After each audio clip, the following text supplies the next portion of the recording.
प्रेम से बोले आनंद कंद भगवान की जय। गुरुर् ब्रह्मा गुरुर्विष्णु गुरुर्देव महेश्वरा गुरुर्साक्षात् परं ब्रह्म तस्मै श्री गुरुवे नमः। बंदो गुरुपदकंज कृपा सिंधु नररूपहरि महामोह तब पुंज जासु बचन रविकरनी कर अखंडमंडलाकारं व्याक्तं वेनं चराचरं तत्पदं दर्शितं वेनं तस्मै श्रीगुरुवे नमः। तस्मै श्रीगुरुवे नमः। प्रेम से बोलिए श्री सद्गुरुदेव महाराज की जय। आदि शक्ति श्री जगजननी माता जी की जय। परम संत श्री हंस जी महाराज की जय। सभी दिव्य परिवारों की जय। सभी पूजनीय संत महात्माओं की जय। सच्चे गुरु दरबार की जय। हर हर महादेव की जय।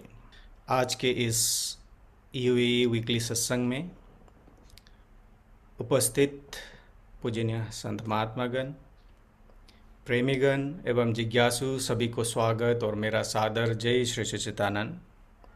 आप सबको महाशिवरात्रि का मंगलमय शुभकामना व्यक्त करना चाहते हैं। बड़े हर्ष की बात है कि आज एक महीने बाद हमारे डॉक्टर जेपी अग्रवाल जी हमारे साथ फिर से जुड़े हुए हैं, तो उनको स्वागत करते हुए आज के कार्यक्रम को शुरू करते हैं सत्संग से। तो मैं सत्संग के लिए मैं आमंत्रित करता हूं हमारे गुरु भाई जो नेपाल से जुड़े हुए हैं, परशुराम न्योपानी जी। मैं उन्हें अनुरोध करता हूं अपना कुछ अनुभव हमारे साथ साझा करने के लिए। वन्दे बोधमयं नित्यं गुरोरसङ्कररूपिणम् एमाश्रितो हि वक्रोऽपि चन्द्र सर्वत्र वन्दते। जागोरे जिन जागन यव जागन की बार, नानका फिर क्या जागे जब से पाओ पसार। प्रेम से बोलिए श्री सद्गुरुदेव महाराज की जय। सभी दिव्य महान विभूतियों की जय। श्री शंकर भगवान की जय। उपस्थित इस वर्चुअल सत्संग प्लेटफॉर्म में उपस्थित हुए हमारे सभी पूज्यनीय संत महात्मागण, प्रेमीगण और आदरणीय भाई और बहनों, सर्वप्रथम आप सभी को आज महान पर्व शिवरात्रि की मंगलमय शुभकामना हम व्यक्त करते हैं। और ऐसे महान पर्व के शुभ अवसर पर आज इस वीडियो कॉन्फ्रेंस के जरिए हम लोग एक दूसरे के अनुभव और पूज्यनीय संत महात्माओं के विचार और हमारे अग्रज डॉक्टर जेपी अग्रवाल जी के महत्वपूर्ण विचार को सुनने का शुभ अवसर प्राप्त हो रहा है। इसीलिए हम सभी लोग परम सौभाग्यशाली है और शिवरात्रि के अवसर पर ये भी महान एक संयोग जुड़ा हुआ है कि आज सारा विश्व, सारा जगत, जो भी इस धर्म को पर आस्था रखने वाले हैं, सभी जागरण में लगे हुए हैं। तो हम भी थोड़े समय के लिए, थोड़े से कुछ आशीर्वचन सुनने के लिए, ग्रहण करने के लिए इस प्लेटफॉर्म पर जागरण रहने के लिए हम सभी उपस्थित हुए हैं। तो हमें भी दो चार अपने अनुभव, दो चार सत्संग की बातें रखने का मौका आकाश भाई ने दिए हैं। उसके लिए हम उनका आभारी है। ऐसे तो हमें भी कुछ सुनाना तो कुछ आता नहीं है, क्योंकि हम जैसे तुच्छ जीव क्या है जो हम दूसरे को सुना सकते हैं। फिर भी गुरु महाराज जी की कृपा से जो हमें ज्ञान मिला हुआ है, हम सभी को, हम सबको जो आत्मा का ज्ञान मिला हुआ है, तो अपने अपने अनुभव सभी को रखना है। यहाँ पर कोई महान विद्वान नहीं है, कोई जान के कोई आता नहीं है। तो इसके लिए मैं ज्यादा समय ना लेते हुए अपने विचार रखने की शुरुआत करता हूँ। तो जो भी होगा, सार शब्द जो भी होगा उसे आप लोग ग्रहण कीजिएगा, और जो भी असार होगी, जो आपको हमारे जरिए जो समझ में ना आए, वो वापस हमें ही लौटा दीजिएगा। तो सर्वप्रथम आज का जो पावन दिन है महाशिवरात्रि का, उस पर हम थोड़ा सा अपने अनुभव रखना चाहते हैं कि आज शिवरात्रि का पर्व हमें क्या शिक्षा दे रहा है। शिवरात्रि का अर्थ क्या होता है? शिवरात्रि का अर्थ होता है शिव तत्व से मिलना। अर्थात जो शिव, भगवान शिव जो प्रकाशमय उस तत्व में ध्यान अवस्था बैठे हुए हैं, उसी प्रकाश में हम भी जागरण रहे, हम भी अपने हृदय रूपी मंदिर में उस आत्मा ज्योति जलाते रहें, और उस शिव तत्व में हम हमेशा लीन रहें, यही संदेश देता है। तो ये जो प्रकाश का प्रभाव भी इसे कहा जाता है। ये जो प्रकाश है, ज्ञान रूपी प्रकाश, और आज इसी प्रकाश को जानने के लिए हमारे ऋषि मुनि संत महात्मागण जितने भी हमारे वेद धर्मशास्त्र वे सब ये हमें संदेश देते हैं। यह मानव, तुम भी अपने अंदर की उस ज्योति को जानो, जिस ज्योति का ध्यान भगवान शिव बैठे बैठे कर रहे हैं, और माता पार्वती को भी इस ज्योति को दर्शन करा रहे हैं। तो उसी ज्योति का दर्शन हम भी आज कर रहे हैं गुरु महाराज जी की कृपा से। तो अब आज उसी पर्व के बहाने आज दुनिया में सारे जगह जगह हर गली गली में, मंदिरों में अभी यहाँ पर भी धूमधाम नाच गान बजाना हो रहा है। अभी हम रास्ते से आ रहे थे पसल से, तो भी देखा है कहीं पर क्या धुनी जला के लोग नाच रहे हैं, कहीं क्या नाच रहे हैं और अग्नि जला रहे हैं। पर हमारे वास्तविक संतों ने, हमारे गुरु महाराज जी ने, हमारे पूर्वजों ने जो हमें ज्ञान की अग्नि में, उस ज्ञान रूपी अग्नि में कनेक्ट होने के लिए कहा था। और आज शिवरात्रि के अवसर पर देखा जाता है तो लोग गांजा पी रहे हैं, भांग पी रहे हैं, क्या नशे उड़ा रहे हैं, बाहर की नशे। परंतु हमारे संतों ने क्या कहा, कौन सा नशा करने के लिए हमें कहा, कौन सी नशा पर हमें तल्लीन होना चाहिए था। कहा है कि गांजा भांग नशा शराब का उतर जाए प्रभात रे, नाम खुमारी नानका चढ़ी रहे दिन रात रे। तो ये कहा था कि जिस नशे को करने के बाद हमारे सारे जो अज्ञानता का खुमारी है, अहंकार का खुमारी है, जो अज्ञान अंधकार का जो बीज है, वो सब मोह है, सब उतर जाता है। पर आज लोग बाहरी नशा, बाहरी उसमें मस्त हो रहे हैं। तो गांजा भांग नशा शराब का उतर जाए प्रभात रे, नाम हमारी नान का चढ़ी रहे दिन रात। उस नाम रूपी भांग पर, नाम रूपी नशे पर, नाम रूपी गांजे को हमें हमेशा सेवन करने के लिए कहा गया था। यही संदेश देता है आज की पर्व, यही संदेश देते हैं भगवान शिव। ये मानव बाहर का नशा नहीं, बाहर का गांजा भांग नहीं, दारू बियर नहीं, तुम अपने जो ज्ञान रूपी खजाना है, आत्मज्ञान रूपी नशा है, उस पर तल्लीन रहो, तब तुम हमसे कनेक्ट हो पाओगे। तो इस ज्ञान को जानने के पश्चात फिर और कोई नशा बाकी नहीं रहेगी। अब कोई नशा बाकी तो नहीं रहेगी, लेकिन इस पर हम हमेशा नशावान होना चाहिए। जैसे कैसे, जैसे एक जो मदिरा का लत लगा रहता है जिसे, उसको बेगर मदिरा पिए वो शांति से चैन से कभी नहीं रह सकता है। हमेशा जब भी देखा जाए वो तले मदिरा में ही मधोस रहता है। तो हमें भी जो ज्ञान रूपी नशा मिला हुआ है, उस पर गुरु महाराज जी की आज्ञा से हमेशा सुरती लगाए रखना चाहिए, हमेशा कनेक्टिविटी लगाए रखना चाहिए। जब हम अंदर से आत्मा की तरफ से हमेशा हर श्वास से उस नाम का चिंतन करते रहेंगे, तो हम भी अंदर इसे हमेशा 24 घंटे सब समय गुरु महाराज जी के अर्थात उस शिव स्वरूप, गुरु कौन है? वही शिव तो है, वही शिव है, वही गुरु महाराज जी रूपी शिव के चरणों में या शिव रूपी गुरु के चरणों में हम हमेशा नतमस्तक रह सकते हैं, जुड़े रह सकते हैं और उस आनंद को पा सकते हैं।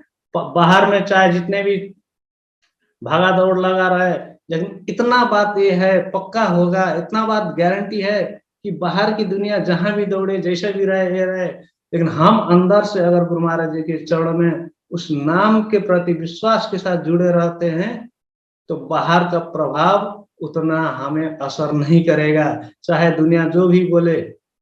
और ये जो देने वाले कौन है और कौन सा नशा है और कौन सा है, हम कैसे प्राप्त कर सकते हैं, तो हम सभी जानते हैं, हम सभी सुने हुए हैं, गुरु महाराज जी ने हमें बताया भी है और सुनते भी आए हैं। और तब कहा क्या? ज्ञान अंजन सदगुरु दिया, उस प्रकाश को। अब जिस आज सारा रात सारे लोग आज रात भर जागरण बैठे हुए हैं, बड़े बड़े यहाँ पर अग्नि जली हुई है, हमारे घर के थोड़ी सी दूर में मंदिर है, वहाँ बड़ा सा धूनी लगाए हुए हैं, लेकिन हमें कौन सा प्रकाश में जागना चाहिए था? कहते हैं ज्ञान अंजन सदगुरु दिया, अज्ञान अंधेर विनाश, हरि कृपा से संत भेटिया, नानक मन प्रकाश।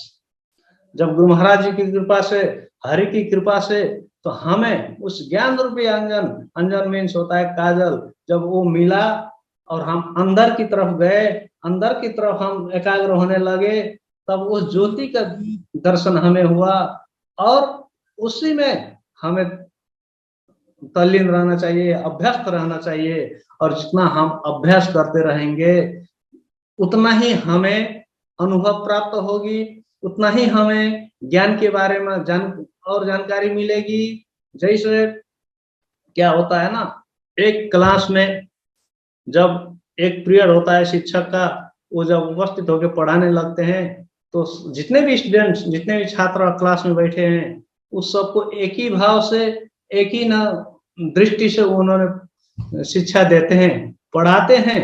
और ये नहीं कि किसी को थोड़ा ज्यादा पढ़ाते हैं, किसी को कम इंटरेस्ट करके पढ़ाते हैं, ऐसा नहीं, वो एक समान भाव से सबको एक सारांश देते हुए पढ़ाते रहते हैं। जब साल भर का रिजल्ट आता है, नतीजा आता है, तो उसी क्लास पर कुछ ऐसे विद्यार्थी होते हैं जो फर्स्ट सेकंड थर्ड आते हैं, बाकी और कोई पास मार्क आते, कोई तो फेल हो जाते हैं। क्यों? तो उसमें वो टीचर का दोष नहीं है, वो गुरु का दोष नहीं है। कमी किसकी है? कमी हमारी है। जिस विद्यार्थी की, जिस स्टूडेंट की मस्तिष्क जितना तेज है, जितनी एकाग्रता से उसने उस समय गुरु की, अपने गुरु की वाणी को, गुरु की आज्ञा को, गुरु की पढ़ाई हुई बातों को ग्रहण किया, और वही विद्यार्थी फर्स्ट सेकंड में आते हैं। और जिसने ग्रहण किए नहीं, उस समय ध्यान नहीं दिया, केवल तन तो लेके बैठा और मन कहीं और गया, तो ऐसे विद्यार्थी क्या होते हैं? फेल होते हैं, अथवा उस अनुभव को जान नहीं पाते हैं, उस विषय के ऊपर वो अध्ययन नहीं कर सकता है। तो यही बात हमारे जीवन में भी लागू होती है कि गुरु महाराज जी ने तो हमेशा, संत महात्माओं ने हमेशा, बड़े बड़े विद्वानों ने हमेशा, अनुभवियों ने हमेशा हमें समझाते हैं कि हे गुरु भाइयों, हे प्रेमियों, जितना हो सके भजन करो, अभ्यास करो, नाम में जुड़े रहो। क्योंकि अगर नाम पकड़े रहोगे और गुरु महाराज जी के साथ जुड़े रहोगे, तो इस नाम को जुड़ने के लिए, नाम में कनेक्टिविटी होने के लिए हमें अभ्यास क्या करना चाहिए? तो जो हमारी जो श्वास चली हुई है, श्वास श्वास सुमिरन करो, वृथा श्वास मत खोए, ना जाने इस श्वास का आह्वान हो या न हो। ये जो श्वास चल रहा है, नीचे ऊपर कर रहा है, इसका ऊपर हम ज्यादा जोर दें, और इसके ऊपर हम ज्यादा जोर देंगे तो इन्हीं के माध्यम से, इसी श्वासों के अनुभव के माध्यम से हम गुरु महाराज जी को समझ पाएंगे, उस शिव तत्व को समझ पाएंगे, उस ज्योति को समझ पाएंगे। अन्यथा नहीं तो केवल कथनी और करनी में बहुत अंतर होती है। कथनी मीठी खांसी, करनी विष की लोए, कथनी छोड़ करनी करे तो विष भी अमृत होए। यही संदेश देता है आज के शिवरात्रि का पर्व, और यही संदेश देते हैं हमें गुरु महाराज जी। यही शिक्षा देते हैं सभी हमारे पूजनीय महात्मा भाई जी गण कि हम उस नाम में विश्वस्त रहे। अब विश्वास कैसे करेंगे, उस नाम पर विश्वास कैसे होगी, तो इस नाम पर विश्वास होगा तो नामी पर विश्वास होगा। तो जब नाम और नामी दोनों पर विश्वास हो गया तो इस जीवन में कोई डगमग उतार चढ़ाव आने से भी इस जीवन में कोई हलचल नहीं होता है।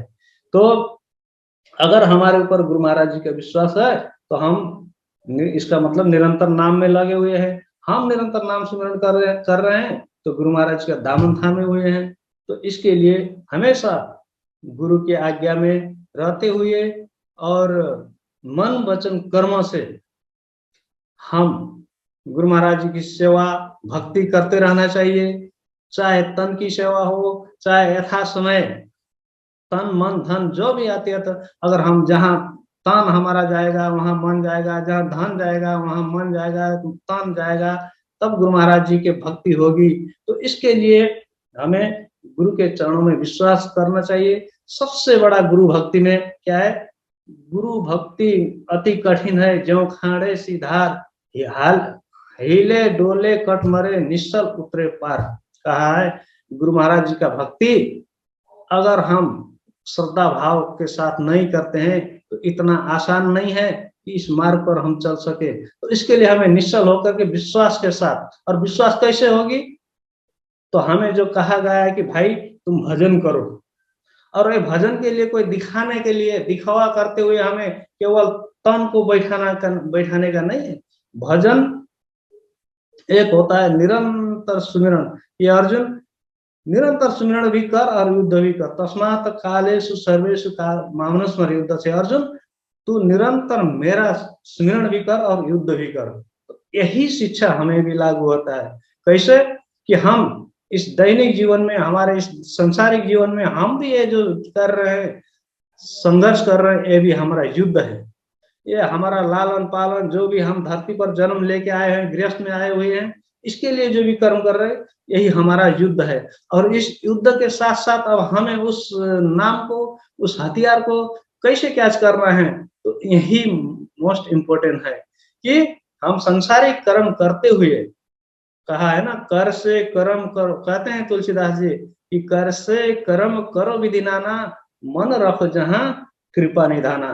कि हमारे जो शरीर है, हमारे हाथ पैर है, जिसके लिए हम संसार में आए कर्म करने के लिए, इस कर्म भी हमें आवश्यकता है। बेगर कर्म हम जी नहीं सकते हैं। तो कर्म करते हुए उस नाम पर, उस जो शिव तत्व पर, जो शिव तत्व का मतलब जो ज्ञान, जो आत्मा तत्व, उस पर हम अड़िग रहे, उस पर हम अध्ययन करें। और उसको अध्ययन करने के लिए तो क्या करना है कि अभी मैंने कहा था कि भजन, और भजन दो तरह से। एक जो भजन होता है बाहरी भजन होता है, जो मुंह से गाने वाले कीर्तन गाते हैं लोग, उससे भजन कहते हैं।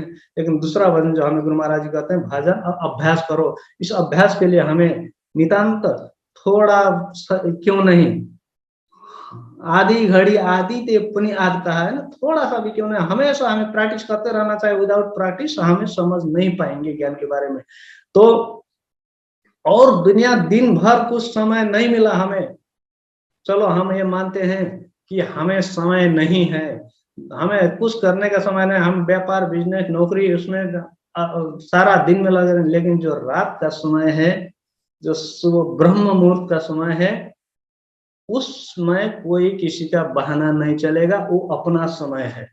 तो उसी समय में हम थोड़ा सा नींद को त्याग करके, जब ब्रह्म मुहूर्त में थोड़ा सा आलस्य को त्याग कर, थोड़ा सा भी हम उस आसन पर बैठ करके उस नाम का चिंतन करेंगे, तो धीरे धीरे अनुभव होगा कि नाम क्या है। अगर हमारे नाम पर विश्वास होते जाएगी तो ऑटोमेटिकली गुरु महाराज जी पर हमारे विश्वास होगा, उस भगवान शिव पर हमारे ऑटोमेटिक विश्वास होगा। तो इसीलिए हमें हमेशा विश्वास पर अड़ग रहना चाहिए। इसीलिए ज्यादा हम समय नहीं लेते, क्योंकि हमारे आगे और पूजनीय संत महात्मा है, और बहुत दिनों से हम लोग गैप में पड़े हुए हैं। हमारे माननीय आदरणीय डॉक्टर जे.बी. अग्रवाल जी हैं, उनके महत्वपूर्ण विचार को हमें ग्रहण करना चाहिए। तो इसीलिए अंत में हम यही कहते हैं कि सार शब्द जो भी होगा ग्रहण करें और जो असार शब्द हो वो मुझे ही लौटाइए। बाकी सबको फिर से शिवरात्रि की शुभकामना व्यक्त करते हुए आज के अपने आगे बढ़े वाणी पे यही रोकते हैं। हरिओम तत्सत। प्रेम से बोलिए श्री सद्गुरुदेव महाराज की जय। प्रेम से बोले आनंद कंद भगवान की जय। हमारे गुरु भाई परशुराम जी को छोटे समय में अति मार्मिक सत्संग विचार, अपना अनुभव हमारे साथ साझा करने के लिए आपको बहुत बहुत धन्यवाद। अभी एक शिव भजन होगा और भजन के लिए मैं अनुरोध करता हूं अंजिता लामा जी को। उपस्थित सभी संत महात्माओं को सादर जय सस्तानन प्रणाम और सभी प्रेमियों को भी सादर जय सस्तानन।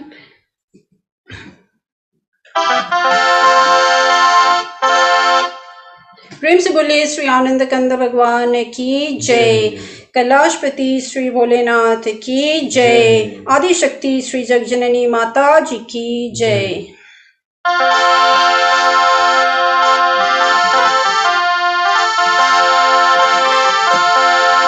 जय शिव शंकर जय शिव शंकर जय शंकर भोले। जय शिव शंकर जय शिव शंकर जय शंकर भोले। सब देवों में देव निराले जय बम बम भोले। सब देवों में देव निराले जय बम बम भोले। जय शिव शंकर जय शिव शंकर जय शंकर भोले।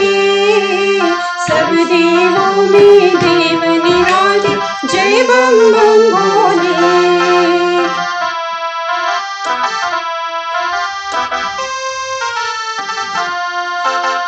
महादेव तूने ही तो सब देवों का संताप हरा। सागर मंथन से निकला जो विष तूने अपनी कंठ भरा।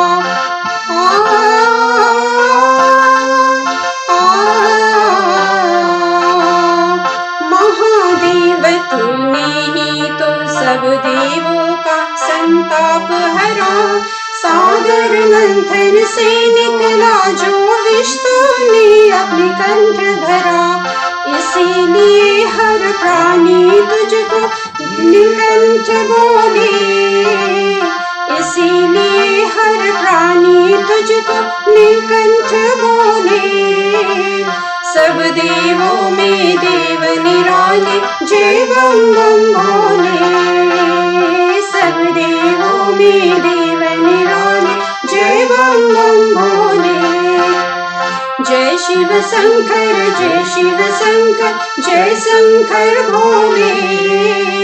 सब देवों में देव निराले जय बम बम भोले।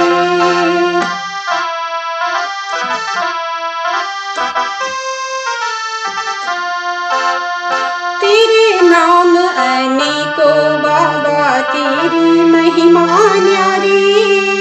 तेरे रूप निराले सबसे क्या जाने संसारी।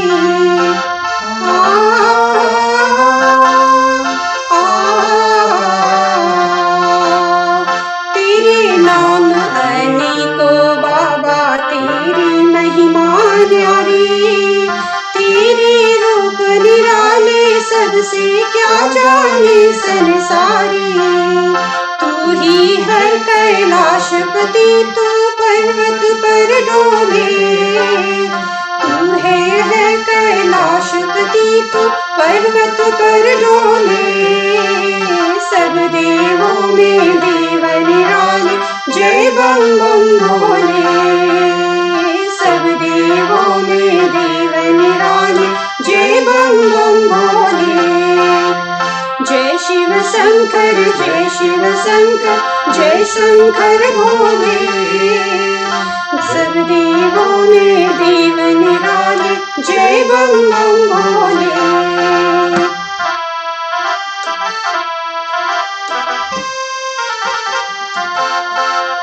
शीस तुम्हारे गंगा मैया चंद्र शिखर पर सोहे। तन पे सर्प विचरते रहते भक्तों के मन मोहे।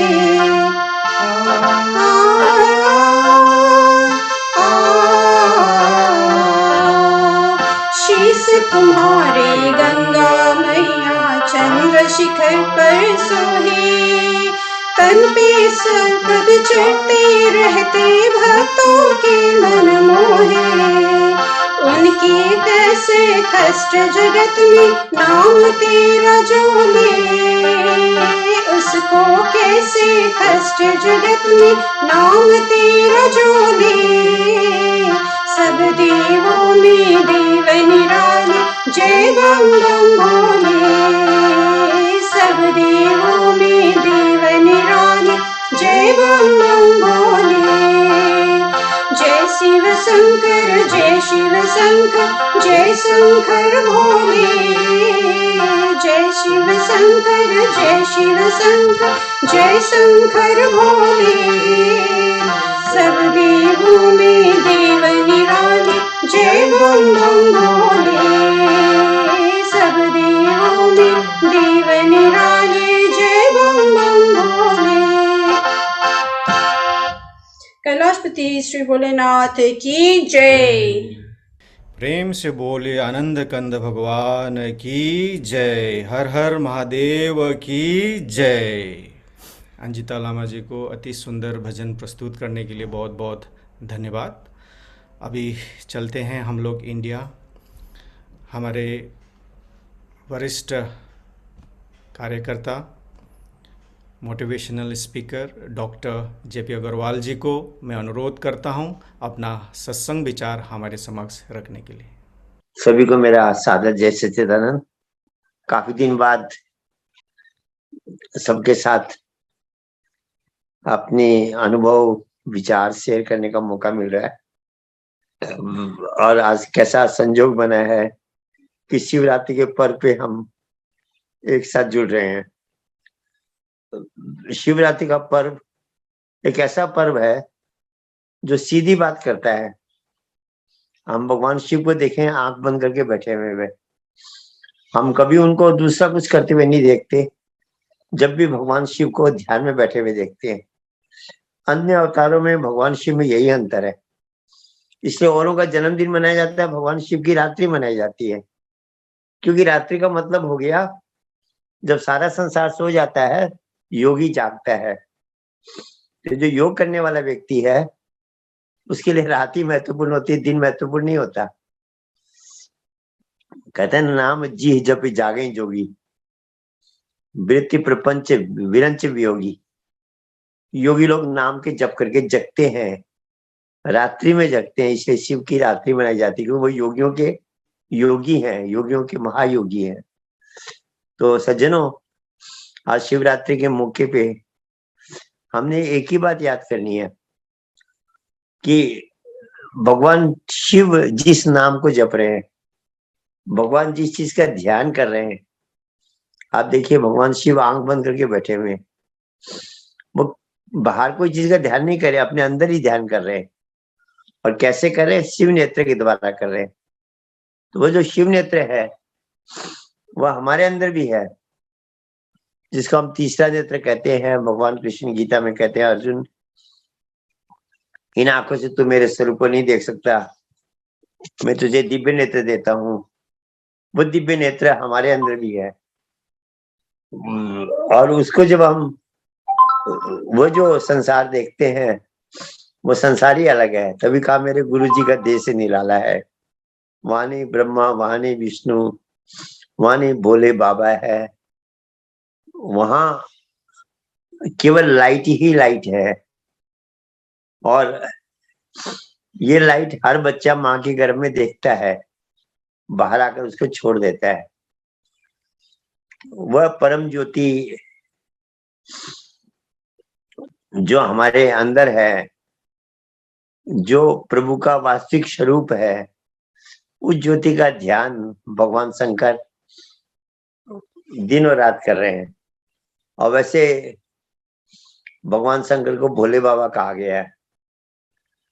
सबसे सीधे सरल स्वभाव के भोले बाबा भगवान शिव को कहा गया। कहते हैं एक बार खेती लगाई भगवान शिव ने विष्णु ने मिलके। तो कहा भाई ऊपर का, शिव ने कहा मुझे दे देना, बोला आप जो चाहो ले लो। भगवान शिव ने कहा मुझे ऊपर का दे देना, नीचे का आप ले लो। लोगों ने कहा ऊपर का ले लो, ऊपर ही तो होती है खेती। आलू मूली ऐसी सब्जियां लगा दी, जो कुछ हुआ नीचे हुआ, शिव जी को कुछ नहीं मिला। कहा भाई अगली बार नीचे का मुझे दे दो, ऊपर का तुम ले लेना। तो ऐसे फल लगा दिए, जो ऐसे पौधे लगा दिए जो उसके ऊपर होते हैं, नीचे कुछ नहीं होता। भगवान शिव को तब भी कुछ नहीं मिला। तीसरी बार कहा भाई ऊपर का भी मेरा, नीचे का भी मेरा। तो वो कौन सा फल होता है ऐसा लगाया जो बीच में होता है, ऊपर भी कुछ नहीं होता, नीचे भी कुछ नहीं होता। शायद मक्खी होती है। कहने का मतलब विष्णु ने भगवान शिव को जब भी ठगा, भोले बाबा है उनको जो भी ठग लेता है, पर कहते हैं दया के सागर है। और सबसे बड़ा जो गुण है, सबसे बड़ी प्रेरणा जो हमको शिव जी से मिलती है, भगवान शिव से मिलती है, उन्होंने बिक को पिया और गले में रख लिया, ना अंदर जाने दिया ना बाहर आने दिया। ये एक बहुत बड़ी बात है। और इस बात को जीवन में हम धारण कर ले तो घर में, परिवार में झगड़े ही नहीं होंगे, समाज में झगड़े नहीं होंगे। कोई हमें बुरा भला कहता है, कोई हमारी निंदा करता है, कोई हमें अपमानजनक शब्द कह देता है, कहीं हमारा अपमान हो जाता है, उपेक्षा हो जाती है, तो उस समय हमें क्रोध आया या कुछ कड़ा बोलने का हुआ, अगर हमने उसको गले में रख लिया, बाहर नहीं निकाला, तो झगड़ा होगा ही नहीं। इसलिए कहा विष को ना नीचे जाने दो, अंदर हृदय में चला गया तो डिप्रेशन पैदा करेगा, टेंशन पैदा करेगा कि फलाने ने मुझे ये कहा वह कहा। और बाहर निकालोगे, रिएक्ट करोगे तो झगड़े होंगे। तो कहा कंठ में रख लो विष को। इस फॉर्मूले को अगर हम जीवन में अपना लें, इस फॉर्मूले को अगर हम जीवन में अपना लें तो घर में झगड़े ही नहीं होंगे। तो भगवान, वैसे तो बहुत सी बातें जो हमारे शास्त्रों में लिखी है वह हम समझ नहीं पाते हैं।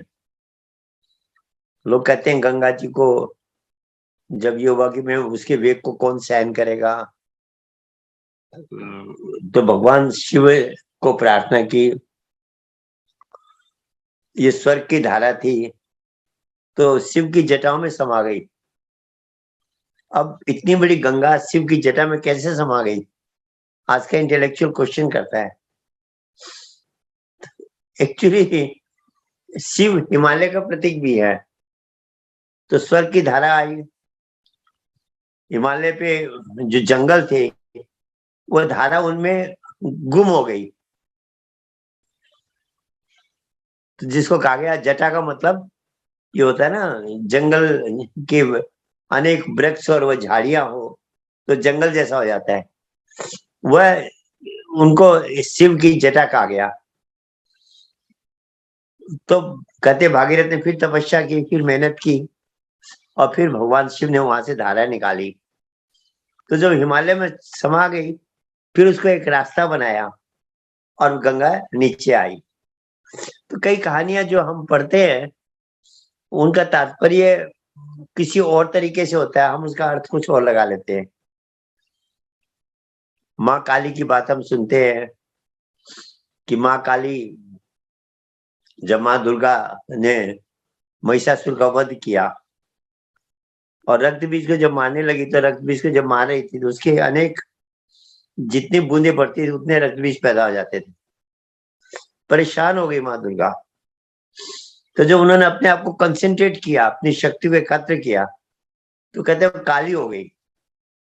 लोग कहते हैं जी दुर्गा काली क्यों हो गई? जब यही प्रश्न महाराज जी से पूछा तो महाराज जी ने कहा भाई शक्ति जब ज्यादा कंसंट्रेट होती है तो ब्लैक हो जाती है। आप साइंस रिसर्च करिए ब्लैक होल के बारे में। ब्लैक होल लाइट से भी ज्यादा कंसेंट्रेटेड एनर्जी है, और इतनी कंसेंट्रेटेड है कि वहां तो वो कुछ भी नहीं छोड़ती। ब्लैक होल में कुछ भी चला जाएगा, समाप्त हो जाएगा। तो कहते काली ने फिर भक्षण शुरू कर दिया। पहले तो रग्बीज को मारा, उसके बाद जो सामने आया उसको खाती चली गई। और यही ब्लैक होल का हाल है। ब्लैक होल में कुछ भी चला जाएगा, वो खा जाएगा। सूर्य भी आएगा तो उसको खा जाएगा ब्लैक होल। कहते शांत कब हुई? जब भगवान शिव आए। तो शिव एक ऐसा स्वरूप है जो हर समस्या का समाधान है। परंतु शिव को अगर हम शरीर के रूप में माने तो हम शिव की वास्तविकता को नहीं जानते। भगवान शिव का जो वास्तविक स्वरूप है, हम क्या करते हैं, वह लिंग की जो पूजा करते हैं वह एक्चुअली ज्योतिर्लिंग को का प्रतीक है। और हमारे अंदर वह ज्योतिर्लिंग के रूप में वो शक्ति हमारे अंदर है, जिसका हम कुंडलिनी कहते हैं। और वहीं से योग की शुरुआत होती है। तो शिवरात्रि के पर्व पे आज एक्चुअली शरीर भी कुछ अचानक जुकाम लग गई, तो थोड़ी परेशानी भी हो रही है। परंतु बहुत दिन बाद प्रेमियों से, भक्तों से मिलने का मौका मिल रहा है। 2 महीने हम लोग उत्तराखंड में व्यस्त थे, और गुरु महाराज जी की कृपा से अब ये प्रेमियों से मिलने का दोबारा मौका मिल रहा है। तो शिवरात्रि के पर्व पे सबसे इम्पोर्टेंट बात एक ही है कि जिस नाम का सुमिरन भगवान शिव करते हैं, उस नाम को हमें जानना है और उसका भजन करना है। सारे संसार में क्या शिव और शक्ति दो के कॉम्बिनेशन से सारा संसार बना है। आप देखिए, पॉजिटिव और एनर्जी और नेगेटिव एनर्जी दो के कॉम्बिनेशन से प्रकाश होता है। हमारे अंदर भी वो शक्ति पॉजिटिव और नेगेटिव एनर्जी के रूप में है। एक श्वास को अंदर ले जा रही है तो एक श्वास को बाहर निकाल रही है। शक्ति एक ही है, उसके 2 रूप है। तभी कहा शिव और शक्ति का समन्वय। तो वह जो शक्ति हमारे अंदर है प्रभु के नाम के रूप में, जो हमारे प्राण और अपान की क्रिया को चला रही है, उसी नाम का सुमिरन करना ही जीवन का लक्ष्य है। और कहा, लोग कहते हैं जी, एक व्यक्ति मुझे कहने लगा, बोले जी राम का नाम राम है। मैंने कहा भी कैसे? बोला देखिए, भगवान राम का जो जपने वाला नाम है वो राम ही है। मैंने कहा भैया एक बात बताओ, उल्टा नाम जप के तो ब्रह्म ऋषि बन गए वाल्मीकि, और राम राम कहने वालों के बगल में छुरी दिखाई देती है, लोगों को ठगते हुए, लूटते हुए, 10 तरह के गलत काम करते हुए मिलते हैं, और राम राम भी जप रहे हैं। मैं एक व्यक्ति को जानता था जो दिन भर राम राम लिखता था, और जब कपड़ा नाप के देता था ग्राहकों को तो कम से नाप के देता था। मैंने कहा आप अपने पड़ोसी को जानते हो, वो दिन भर राम राम लिखता है, पर ऐसा कि उसका दिमाग, उसकी बुद्धि में चेंज क्यों नहीं आया? बोले जी ये कलयुग है, इसीलिए ऐसा हो रहा है, नाम का प्रभाव कम हो गया। मैंने कहा भैया रामायण में लिखा है, चहु युग चहु श्रुति नाम प्रभाव, कलयुग विशेषण नहीं अनुभव। कलयुग में तो और उसका ज्यादा प्रभाव है। कलयुग केवल नाम आधारा, सुमिर सुमिर न उतरो पारा। आप कैसे कह रहे हो कलयुग में उसका प्रभाव कम हो गया? तो उसने दूसरा तर्क दिया, बोला जी अच्छी भावना से नहीं जप रहा है। किसी नाम को हम शुद्ध भावना से जपेंगे तब उसका असली असर होगा, सही असर होगा। हमने कहा रामायण तो तुलसीदास जी ये बात को भी काट रहे हैं। वो कह रहे हैं भाव कुभाव अनख आलस हूं, नाम जपत मंगल दसो दिशों। आप अच्छी भावना से जपो, बुरी भावना से जपो, आलसी बन के जपो, कामना के वशीभूत के जपो, कैसे भी आपने अगर उसको जपा है वो आपका कल्याण करेगा। कहते हैं बीज को उल्टा डालो सीधा डालो, बीज तो उगेगा ही उगेगा। नाम का अगर सुमिरन आप किसी भी प्रकार से कर रहे हैं, किसी भी स्थिति में भी कर रहे हैं, वह अपना असर दिखाएगा ही दिखाएगा। वो एक कथा श्री महाराज जी अक्सर सुनाते हैं कि एक घर में एक अच्छा गुरु महाराज जी का भक्त था, सत्संग में भी जाता था, सेवा भी करता था, सुमिरन भी करता था। उसका भाई विरोधी था, वह हमेशा विरोध करता रहता था। एक दिन उसने अपने घर में सत्संग रखा, संत महात्मा को अपने घर में बुलाया, सत्संग का आयोजन किया। सत्संग के समाप्त होने के बाद वो जो भाई था, जो गलत तो यार विपरीत प्रकृति का प्रवृत्ति का था, वो महात्मा जी को कुछ कुछ कहने लगा, क्या धर्म है, क्या ज्ञान है, ये है वो है। महात्मा जी ने देखा ये ऐसे मानने वाला नहीं है। महात्मा ने उसको पकड़ा और पछाड़ दिया और कहा तेरे को ये ज्ञान लेना पड़ेगा, सुमिरन करना पड़ेगा, तो ऐसे नहीं मानेगा। वह बेचारा डर गया कि महात्मा कहीं मेरी पिटाई ना कर दे। बोला अच्छा जो ज्ञान देते हो दे दो, मैं कर लूंगा। महात्मा जी ने उसको उसी अवस्था में नाम का सुमिरन सिखाया और कहा मेरे सामने सुमिरन कर, जबरदस्ती सुमिरन कराया। अब वो डर के मारे उस समय उसने जबरदस्ती सुमिरन तो कर लिया। महात्मा जी जाने के बाद फिर उसने छोड़ दिया। बोला अरे देखो मेरे को कैसे ये इन्होंने मुझे जबरदस्ती ज्ञान दिया और सुमिरन कराया। संजोगवश कुछ दिन बाद उसकी मृत्यु हो गई, उस भाई की। यमदूत ले गए धर्मराज के पास, कहा भाई इसने कोई अच्छा कर्म तो कर नहीं रखा है। तो बोले एक काम इसने कर रखा है, जबरदस्ती नाम का सुमिरन किया है। अब उनके खाते में लिखा ही नहीं था जबरदस्ती नाम का सुमिरन का क्या फल होता है। धर्मराज के रिश्ते में ऐसा केस पहली बार आया था। अब धर्मराज युधिष्ठिर करने लगे भाई इसका कैसे फैसला हो, कौन करेगा फैसला। अपने दूतों का भाई ब्रह्मा जी के पास ले जाओ, शायद उनके पास इसका कोई आंसर हो कि जबरदस्ती किसी ने भगवान के नाम का सुमिरन किया है, क्या होगा उसके साथ, उसका फल क्या होगा। ब्रह्मा जी के पास ले गए। ब्रह्मा जी ने कहा भाई मेरे भी रजिस्टर में ऐसा कोई केस नहीं आया, मैं भी इसके बारे में निर्णय नहीं दे सकता कि क्या होना चाहिए इसका। भगवान शंकर के पास ले जाओ। शंकर के पास ले गई, कहा जी इसने जबरदस्ती नाम का सुमिरन किया है भगवान शिव के पास, क्या। बोले भाई ये केस तो मेरे लिए भी अजीब है, मैंने भी ऐसा केस कभी नहीं सुना है। जबरदस्ती भगवान के नाम का सुमिरन का क्या फल होगा।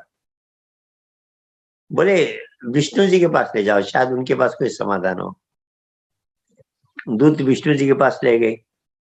बोले महाराज ये व्यक्ति ने जबरदस्ती नाम का सुमिरन किया है और आपके धाम में लेके आए हैं, क्या इसका रिजल्ट है, क्या निर्णय है, कैसी सजा, कैसा फल इसको मिलना चाहिए।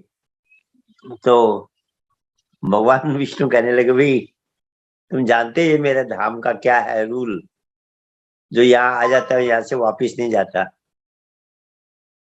यद गत्वा न निवर्तन्ते तद धाम परमम। इसके जबरदस्ती सुमिरन से भी ये मेरे धाम में पहुंच गया और यही इसका रिजल्ट है, अब ये मेरे धाम में ही रहेगा। सज्जन ये वैसे तो केवल कथा है, पर कहने का मतलब वो प्रभु का जो नाम जिसका प्रचार भगवान शिव ने किया, जिसको भगवान शिव जपते हैं, भगवान शिव कहते उमा कहूं मैं अनुभव अपना, सत्य हरि भजन जगत सब सपना। जहां भी देवताओं को समस्या आती थी भगवान शिव ही उसका निदान करते थे। जब पृथ्वी राक्षसों के अत्याचार से आक्रांत हो गई तो ये हुआ भी भगवान के पास जाकर के प्रार्थना की जाए। तो बोले भगवान कहाँ मिलेंगे, किसी ने कहा क्षीर सागर में मिलेंगे, किसी ने कहा वैकुंठ में मिलेंगे, किसी ने कहाँ कहा। भगवान शिव से पूछा गया तो भगवान शिव पार्वती कहते हैं उमा मैं भी उसमें था मीटिंग में, तो मैं बोले मेरे से जब पूछा था मैंने एक ही बात कही, हरि व्यापक सर्वत्र समाना प्रेम ते प्रकट होते में जाना। ये भगवान ओमनी प्रेजेंट है, जहां आपने प्रेम से उनका याद किया वो प्रकट हो जाएंगे। तो सज्जनों वास्तव में वो जो जर्रे जर्रे में कहते हैं ना, जर्रे जर्रे में है झांकी भगवान की, किसी सूझ वाली आंख ने पहचान की, नामदेव ने पकाई रोटी कुत्ते ने उठाई, पीछे घी का कटोरा लिए जा रहे, प्रभु रूखी तो मत खाओ, थोड़ा घी तो लेते जाओ, मुझसे क्यों छिपा रहे, तेरा मेरा एक रूप, तेरा मेरा एक नूर, फिर काहे का हजूर, तूने सूरत बनाई है स्वान की, किसी सूझ वाली आंख ने पहचान की।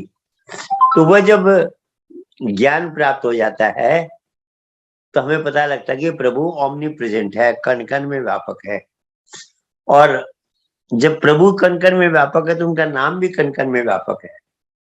तो जो प्रभु का ओरिजिनल नेम है, जो हर एटम के अंदर इलेक्ट्रॉन को घुमा रहा है, जो हमारे अंदर श्वासों को घुमा रहा है, जो बाहर सृष्टि को सूर्य के चारों तरफ ग्रहों को घुमा रहा है,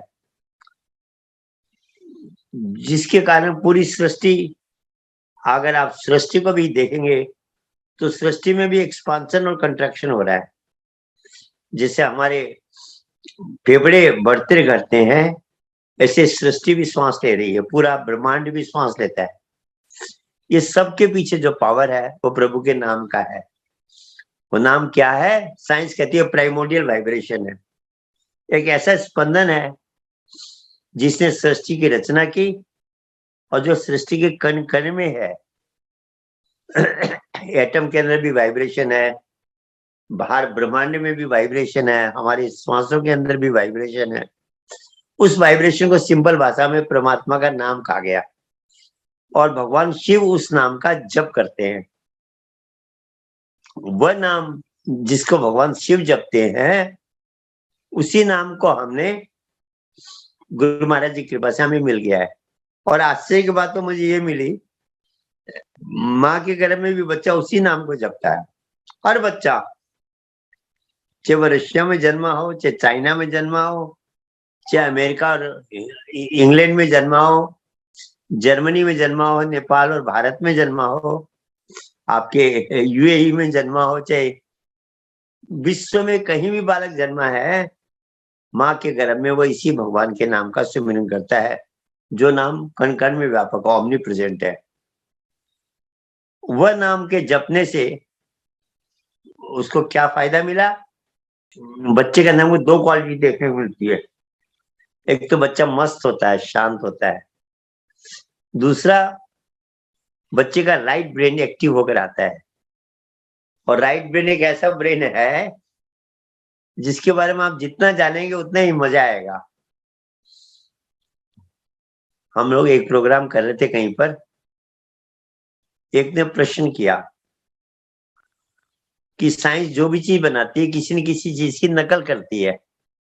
चिड़िया की नकल करके उसने हवाई जहाज बनाए, मछलियों को पानी के अंदर तैरते हुए देखा तो उसने पनडुब्बियां बना दी, चमगादड़ को देखा रडार बना दिया। ऐसे बहुत सी चीजें, बहुत से बाहर के पक्षियों के, जानवरों के क्रियाकलापों को देख करके उन्होंने उसकी नकल कर करके बहुत से आविष्कार कर दिए। तो ये इंटरनेट का आविष्कार कहां से हुआ? जो आज इंटरनेट का जमाना है, इंटरनेट के बिना हमें जीवन अधूरा लगता है। सारे काम हमारे रुक जाते हैं अगर इंटरनेट चालू न रहे तो। कहीं हम जाते हैं वहां पर इंटरनेट नहीं होता, हम कहते हैं यार कुछ नहीं हो पा रहा, ना मैं प्रोग्राम कर सकता, ना मैं मेल भेज सकता, ना मैं व्हाट्सएप कर सकता, ना मैं फेसबुक पे कोई काम कर सकता, ना ट्विटर पे कर सकता। सबके पीछे इंटरनेट होना जरूरी है। इंटरनेट हमारे जीवन का अभिन्न अंग बन गया है। तो ये इंटरनेट का आविष्कार कहां से किया? वैज्ञानिक ने क्या देखा जिसकी नकल उसने की और इंटरनेट का आविष्कार किया? क्या है प्रभु की ऐसी बनाई हुई चीज इस सृष्टि में जिसकी नकल इंटरनेट है सज्जनों, वो हमारा राइट ब्रेन है। हमारा जो राइट ब्रेन है बिल्कुल इंटरनेट की तरह काम करता है, और उसी की नकल ये बाहर का इंटरनेट है। तो बाहर का इंटरनेट जब इतना इंपॉर्टेंट है, अंदर का इंटरनेट इससे भी ज्यादा इंपॉर्टेंट है। तो जितना हमारा राइट ब्रेन एक्टिव रहेगा, लेफ्ट ब्रेन के साथ साथ हमारा राइट ब्रेन भी उतना ही एक्टिव हो जाएगा, तो हमारा जीवन सुखी और संपन्न और सफल जीवन बना सकेंगे हम। राइट ब्रेन किस चीज से एक्टिव होता है? गर्भ में जो नाम जपा था उसी नाम को जब हम फिर जपना शुरू करेंगे तो हमारा राइट ब्रेन एक्टिव हो जाएगा। और ये फैक्ट है। आप जिन प्रेमियों को इस नाम का ज्ञान मिल गया है, गुरु महाराज जी की कृपा से, जिन्होंने अपने अंदर उस नाम को एक अनुभूति कर ली है, अगर हम नियम से सुबह शाम और 5-10 मिनट बैठने से तो बात बनेगी नहीं, क्योंकि नाम क्या करता है, जब इस नाम में हम मन को जोड़ते हैं और मन जब नाम से जुड़ जाता है तो मन का बाएं मस्तिष्क से कनेक्शन कट ऑफ हो जाता है। और जब बाएं मस्तिष्क से कट ऑफ हो जाता है तो मन का जो चार्ज है वो दाहिने ब्रेन की बैटरी को चार्ज करता है। जैसे आपके पास एक चार्जर हो, आप बाएं ब्रेन में लगाओगे तो बायां ब्रेन चार्ज होगा, दाहिने ब्रेन में लगाओगे दाहिने ब्रेन चार्ज होगा। हमारा मन जो चार्जर का काम करता है वो ज्यादातर बाएं मस्तिष्क में रहता है। इसीलिए बाएं मस्तिष्क में हम क्या क्या सोचते रहते हैं, करते रहते हैं, ये मन दाहिने ब्रेन में जाता ही नहीं है। जितने भी हमारे क्रियाकलाप है सब बाएं ब्रेन से, लॉजिकल ब्रेन से जुड़े हुए हैं, इंद्रिय और मस्तिष्क से जुड़े हुए हैं। पर वह नाम चूंकि ब्रेन से अलग है, पराभौतिक है, मेटाफिजिकल है, वो जो प्रभु का मेटाफिजिकल नेम जो है, जो पराभौतिक नाम है, जो भाषा में बुद्धि से परे है, जब मन उसमें जुड़ता है तो मन का कनेक्शन बाएं ब्रेन से कट हो जाता है, डिस्कनेक्ट हो जाता है। तब इसका जो चार्ज है वो राइट ब्रेन को एक्टिवेट करता है। पर हमने 5 मिनट बैठे, 10 मिनट बैठे, मन ठीक से लगा ही नहीं नाम में, और हम कहे जी मेरा तो राइट ब्रेन चालू नहीं हुआ, तो सज्जनों ऐसे तो बात नहीं बनेगी। कहते वैसे तो कहा 2 घंटे से ऊपर बैठना चाहिए, पर कम से कम 1 घंटा भी हम सुबह शाम नियम से बैठेंगे तो धीरे धीरे इस मन की आदत चेंज होगी। मन के अंदर बुद्धि तो है नहीं, इसको आदत पड़ी हुई है इंद्रियों में जुड़े रहने की या मस्तिष्क में जाने की। यह आदत छूटने में टाइम लगती है। इसलिए कहा करत करत अभ्यास से जड़मति होत सुजान, रस्सी आवत जाते सिल पे पड़त निशान। कोई भी चीज जब हम प्रैक्टिस करते रहते हैं तो धीरे धीरे परफेक्शन आता है। कहा भी practice makes a man perfect. तो जब इस नाम का अभ्यास करेंगे तो ये हमारे राइट ब्रेन को एक्टिवेट करेगा। और भगवान शिव की शिवरात्रि तो एकदम डायरेक्ट हमें प्रेरणा देती है कि सब कुछ भूल के प्रभु के नाम का सिमरन करो। कुछ लोग कहते हैं जी हम सब कुछ भूल जाएंगे, नाम का सिमरन करेंगे, हमारे घर का काम कैसे होगा, हमारे बिजनेस, व्यापार, नौकरी, जो भी काम धंधा है हम कैसे करेंगे।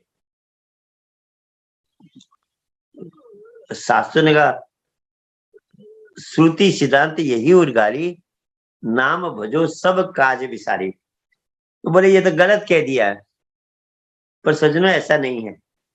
आप एक दिन करके देखो, अगर सचमुच में आपका मन नाम में लग गया तो कब क्या काम करवाना है नाम ऑटोमेटिक आपसे करवा लेगा। राइट ब्रेन एक्टिवेट हो जाएगा और कब क्या बोलना है, क्या करना है, सब ऑटोमेटिक सिस्टम में काम हो जाएगा। ऐसा प्रताप नाम का है। पर जब तक हम करेंगे नहीं, हमें विश्वास नहीं होगा कि नाम में इतनी क्षमता है कि अगर हम सब कुछ भूल कर भी नाम के सिमरन में लग गए, नाम सारा काम अपने आप संभालता है। और तब हमको पता लगता है कि अरे हम बेकार में परेशान हो रहे थे, हमें तो गुरु महाराज जी ने एक ऐसी चीज दे रखी है।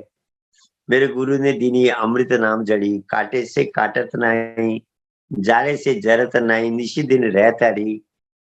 5 चोर 25 नागिनी, सुंगत तुरंत मरी। 5 नाग 25 नागिनी, सुंगत तुरंत मरी, मेरे गुरुजी ने दीनी अमृत नाम जड़ी। तो सज्जनों, शिवरात्रि के पर्व पे भगवान शिव से हमें यही एक संदेश मिलता है, ये प्रेरणा मिलती है कि हम भी भगवान शिव की तरह निरंतर प्रभु के नाम का सुमिरन करें, जो गीता में कहा है, तस्मात् सर्वेषु कालेषु मामनुस्मरेत् च मया अर्पित मनोर्बुद्धि मामेव से अर्जुन, तू निरंतर नाम का सुमिरन कर। और जब हम नाम का सुमिरन करते तो मन ऊर्ध्व गति लेता है, धीरे धीरे ऊपर की ओर उठता है। और जब ये भ्रिकुटी क्रॉस करेगा तब ये उस देश में जाता है जहां मस्ती ही मस्ती है, जहां आनंद ही आनंद है, जहां बुद्धि का प्रकाश सामने आ जाता है और राइट ब्रेन एक्टिव हो जाता है। इसलिए ये मन को जब तक इससे नीचे है, ये माया है, कहते इसके ऊपर जो है ईश्वर है, ईश्वर का साम्राज्य है। तो उस साम्राज्य में प्रवेश करने के लिए, जिस साम्राज्य में भगवान शिव वास करते हैं, उस साम्राज्य में प्रवेश करने के लिए हमें भी भगवान शिव से प्रेरणा लेकर आज महाशिवरात्रि के पर्व पे अवसर पे हम भी निरंतर नाम का सुमिरन करें और इस मन पे विजय प्राप्त करके मन के बंधन से आत्मा को मुक्त करते हुए इस जीवन को सुखी और संपन्न बनाएं। महाशिवरात्रि का इससे बड़ा कोई संदेश हमारे लिए नहीं है। समय भी हो गया। सबको मेरा जय श्री सच्चिदानंद। प्रेम से बोले आनंद कंद भगवान की जय। हमारे आदरणीय डॉक्टर जे.पी. अग्रवाल जी को अति मार्मिक सत्संग विचार हमारे समक्ष रखने के लिए आपको बहुत बहुत धन्यवाद। वैसे ही हमारे परशुराम जी और अंजिता जी को भी बहुत बहुत धन्यवाद आज के कार्यक्रम में आप लोग ने आके शोभा बढ़ाने के लिए। और वैसे ही देश विदेश से जितने भी हमारे गुरु भाई बहन जुड़े हुए हैं, आप सबको भी बहुत बहुत धन्यवाद। हम लोग फिर से फ्राइडे के दिन मिलते हैं 9:30 PM इंडिया टाइम। आज के कार्यक्रम यहीं पर हम लोग समाप्त करते हैं छोटी सी गुरु वंदना से। त्वमेव माता च पिता त्वमेव बन्धु च सखा त्वमेव विद्या द्रविणं त्वमेव सर्वं मम देव त्वमेव सर्वं मम देव त्वमेव सर्वं मम देव भक्तिदान मह दीजिए गुरुदेवन कीजिए और नहीं कछ चाहिए निश दिन चरणों की से। बार बार बर मागहूँ हर्ष देव श्रीरंग पद सरोजन पावनी भक्ति सदा सत्संग। प्रेम से बोलिए आनंद कंद भगवान की जय। आदि शक्ति श्री जगजननी माता जी की जय। परम संत श्री हंस जी महाराज की जय। सभी देवी परिवारों की जय। सभी पूजनीय संत महात्माओं की जय। सच्चे गुरु दरबार की जय। हर हर महादेव की जय।